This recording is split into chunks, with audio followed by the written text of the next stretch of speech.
jadi di sini bahasa itu didasarkan pada usianya. Misalnya dia anak-anak, remaja atau orang tua. Dan ya fokus kita pada pembahasan kali ini itu pada bahasa remaja. Nah, penggunaan pronominan gue atau lo serta partikel sih merupakan bentuk slang atau argot yang biasanya dipakai oleh orang-orang kalangan remaja saat ini. Menurut teori register, ini adalah pilihan kata khusus dalam situasi non formal untuk menciptakan efisiensi komunikasi serta menunjukkan kreativitas leksikal. Ciri lainnya adalah ekonomi bahasa, di mana remaja memangkas struktur kalimat menjadi lebih pendek dan langsung ke inti atau to the point untuk menyesuaikan dengan ritme interaksi mereka yang dinamis. Jadi biasanya penggunaan bahasa pada remaja ini pada situasi non formal. Kemudian ciri yang keduanya itu biasanya ada pemangkasan kata atau pemendekan kata. Kemudian penggunaan slang dan kata-kata yang baru dibuat oleh mereka di kalangan mereka untuk menyesuaikan dengan interaksi yang mereka yang dinamis, interaksi remaja yang dinamis tersebut. Mungkin itu saja yang dapat saya sampaikan. Saya kembalikan kepada moderator. Terima kasih kepada Felicia sebagai presentator pertama. Selanjutnya presentator kedua yaitu Aviola. Kepada Yola dipersilakan.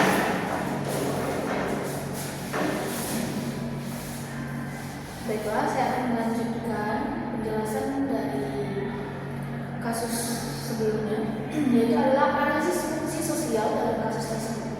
Fenomena ini dijelaskan melalui teori identitas sosial Henry Tansfeld, yaitu bahasa berfungsi sebagai alat mempertegas in-group atau kelompok dalam dan membedakannya dengan out-group, kelompok luar atau orang dewasa.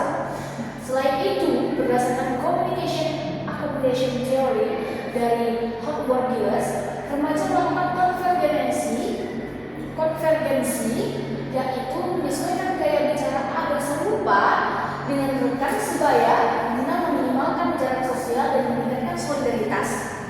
Penggunaan bahasa ini juga memiliki comfort vestige atau prestise tersembunyi, di mana meskipun dianggap tidak baku, penggunaannya memberikan pengakuan sosial dan rasa keren di dalam lingkaran pertemanan.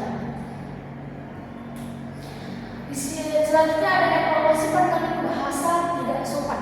Pandangan negatif ini muncul akibat adanya konflik norma linguistik antara pendekatan perspektif bahasa harus selalu sesuai aturan dengan realitas sosiolinguistik. Jika dilihat dari teori interpretasi komunikatif Dale Haynes melalui model speaking, sebuah tuturan dikatakan tepat jika sesuai dengan tempat dan lawan bicara.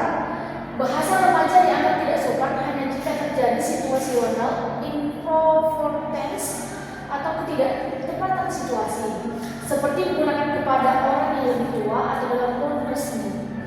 Secara personal, bahasa ini adalah norma yang sah dalam ruang privat pertemanan.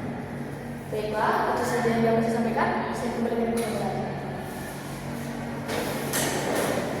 Terima kasih kepada presentator kedua. Selanjutnya presentator ketiga yang akan disampaikan oleh Sutiara Majelis. Kepada Sulis dipersilakan. Baik, di sini saya akan melanjutkan materi dari Aviola, yaitu argumen dari kelompok kami. Berdasarkan teori fungsionalisme, bahasa adalah entitas hidup yang bersifat organis dan selalu berubah sesuai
berbeda peran sosial antar generasi.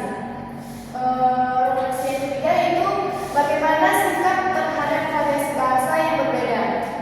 Nah, sikap kami yaitu menjadi lebih inklusif, terbuka dan tidak mudah menghakimi.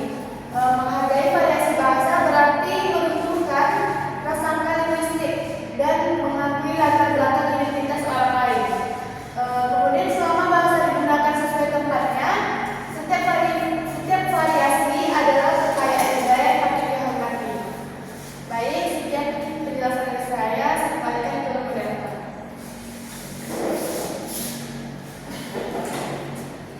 Baik, terima kasih kepada Alia.